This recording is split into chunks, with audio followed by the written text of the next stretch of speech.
বিসমিল্লাহির রহমানুর রাহিম। আসসালামু আলাইকুম। দ্বিতীয় তলার বিম শাটারিং চলছে। Now preparation of the second slab shuttering and beam shuttering.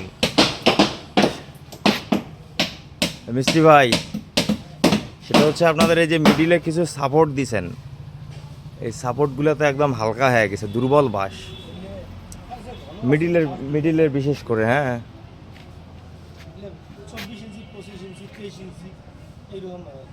না আপনারা একটু খেয়াল করে যেগুলো মিডিলে যে সাপোর্টগুলো, যেমন আপনি যেটা ধরে আছেন এটা ঠিক আছে, সমস্যা নেই।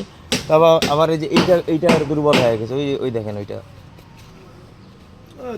ওই যে হ্যাঁ, আপনার পায়ের নিচের সাপোর্টটা খেয়াল করেন। আপনার না, ওই যে সেকেন্ডটা 2 নম্বর বাস। হ্যাঁ, ওই বাসটা খেয়াল করেন। ওই বাসটাতে কিচ্ছু নেই, ওই তো ভার নিতে পাবে না, বাকি যাবে। তো সাপোর্টগুলো ভালো করে দেন, আর ওইগুলা সব চেঞ্জ করেন, একটাও জানি না থাকে।